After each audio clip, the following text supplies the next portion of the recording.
Sir, ಈಗ ರಾಜ್ಯದಲ್ಲಿ ಮಳೆಯ ಕಣ್ಣ ಮುಚ್ಚಾಲೆ ಜಾಸ್ತಿ ಆಗಿದೆ. ಸಾಮಾನ್ಯವಾಗಿ ಈ ಸಂದರ್ಭದಲ್ಲಿ ಮಳೆ ಹೆಚ್ಚಾಗ್ತಾ ಇರ್ಬೇಕಿತ್ತು. ಬಟ್ ಆಷಾಢ ಮಾಸ ಬಂದಿದೆ, ಅಂತಹ ಫೀಲ್ ಹೆಚ್ಚಾಗಿ ಕಾಣ್ತಾ ಇಲ್ಲ. ಏನ್ ಆಗ್ತಾ ಇದೆ, ಏನ್ ಕಾರಣ ಸರ್?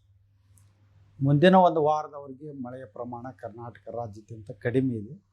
ಆದ್ರೂ ಅರಬ್ಬಿ ಸಮುದ್ರದ ಪೂರ್ವ ಭಾಗದಲ್ಲಿ ಮಹಾರಾಷ್ಟ್ರ ಹಾಗೂ ಕರ್ನಾಟಕದ ಕರಾವಳಿಯಲ್ಲಿ ಟ್ರಫ್ ಇರುವುದರಿಂದ ಕರಾವಳಿ ಜಿಲ್ಲೆ ಮತ್ತು ಮಲೆನಾಡು ಜಿಲ್ಲೆಗಳಲ್ಲಿ ಮಳೆಯ ಮುಂದುವರಿಯುವ ಹೆಚ್ಚಿನ ಸಾಧ್ಯತೆಯನ್ನು ಐತಿ.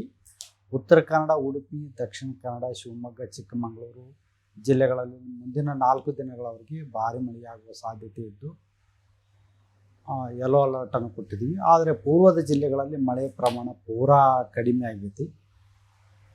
ಜೂನ್ 1ರಿಂದ ಜುಲೈ 7ರವರೆಗೆ ಕರ್ನಾಟಕದ ಉತ್ತರ ಹಾಗೂ ದಕ್ಷಿಣ ಒಳನಾಡಿನಲ್ಲಿ ಬಹುತೇಕ ಎಲ್ಲ ಜಿಲ್ಲೆಗಳಲ್ಲಿ ಮಳೆಯ ಪ್ರಮಾಣ ಕೊರತೆಯನ್ನು ಕಂಡು ಬಂದಿದೆ.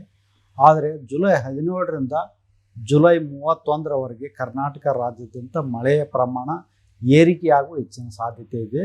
ಇದರಿಂದ ಮಳೆ ಜುಲೈ ಕೊನೆಗೆ ನಮಗೆ ನಾರ್ಮಲ್ ಆಗಿ ಆಗ್ಬೋದು. ಏನ್ ಕಾರಣ ಸರ್, ಯಾಕೆ ಕಡಿಮೆ ಆಗಿದೆ ಅನ್ನೋ ರೀಸನ್ ಇದೆಯಾ? ಹೇಗೆ ಈ ಕಳೆದ ಒಂದು ವಾರದಿಂದ ಎಲ್ಲಿ ಬಂಗಾಳ ಉಪಸಾಗರದಲ್ಲಿ ಲೋ ಪ್ರೆಷರ್ ಸಿಸ್ಟಮ್ ಮತ್ತು ಸರ್ಕ್ಯುಲೇಷನ್ ಆಯಿತು. ಆದರೆ ಅದು ಒರಿಸ್ಸಾ ಮತ್ತು ಬಂಗಾಳ, ವೆಸ್ಟ್ ಬಂಗಾಳ ಕಡೆ ಆಗಿರುವುದರಿಂದ ಮಳೆ ಎಲ್ಲ ಆ ಕಡೆನೇ ಸುರಿತದೆ. ಇದು ಕರ್ನಾಟಕಕ್ಕೆ ಅಷ್ಟೊಂದು ಏನು ಮಳೆ ತರಲಿಲ್ಲ. ಮುಂದಿನ ದಿನಗಳಲ್ಲಿ ಜುಲೈ 17ರಿಂದ ಜುಲೈ 31ರವರೆಗೆ ವೆದರ್ ಸಿಸ್ಟಮ್ಸ್ ಫಾರ್ಮ್ ಆಗಿ ಕರ್ನಾಟಕ ರಾಜ್ಯಕ್ಕೆ ಒಳ್ಳೆ ಮಳೆ ತರುವ ಸಾಧ್ಯತೆಗಳು ಅದಾವೆ. ಮುಂಗಾರು ಮಳೆ ಹೇಗಿದೆ ಸರ್? ಮುಂಗಾರು ಮಳೆ ನಾರ್ಮಲ್ ಆಗಿ ವಾಡಿಕೆಯಂತೆ ಮಳೆ ಆಗ್ಬೋದು. ಮುಂಗಾರು ಮಳೆ ಅಂದ್ರೆ ಬಹಳ ದೊಡ್ಡ ಪ್ರಮಾಣದಲ್ಲಿ ಹಿಂದೆ ಫ್ಲಡ್ಗಳಾದಂತ ಲೆವೆಲ್ಗೆ ಏನಾದರೂ ರೀಚ್ ಆಗ್ಬೋದು.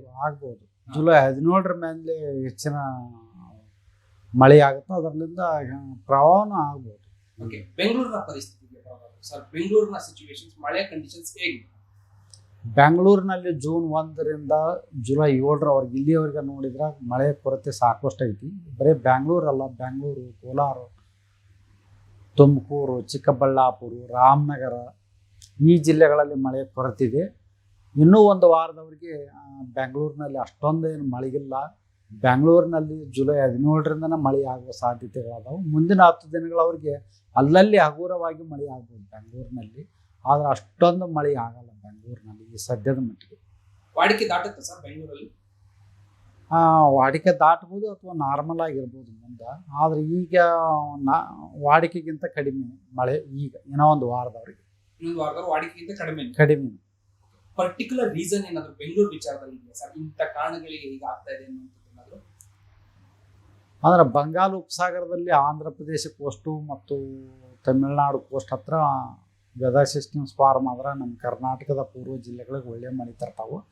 ಆದರೆ ಬಂಗಾಳ ಉಪಸಾಗರದ ಉತ್ತರ ಭಾಗದಲ್ಲಿ ಎಲ್ಲ ಲೋ ಪ್ರೆಷರ್ ಸಿಸ್ಟಮ್ ಫಾರ್ಮ್ ಆಗಿರೋದ್ರಿಂದ ನಮ್ಗೆ ಅಷ್ಟೊಂದೇನು ಮಳೆ ತರಲಿಲ್ಲ. ಆದರೆ ಕರ್ನಾಟಕ ರಾಜ್ಯದ ಕರಾವಳಿ ಜಿಲ್ಲೆ ಮತ್ತು ಮಲೆನಾಡಿನ ಜಿಲ್ಲೆಗಳಲ್ಲಿ ವಾಡಿಕೆಯಂತೆ ಮಳೆಯಾಗಿದೆ. ಎಲ್ಲಿ ಅಷ್ಟೊಂದೇನು ಮಳೆ ಕೊರತೆ ಇಲ್ಲ. ಪೂರ್ವದ ಜಿಲ್ಲೆಗಳಲ್ಲಿ ಮಾತ್ರ ಮಳೆ ಕೊರತೆ ಇದೆ.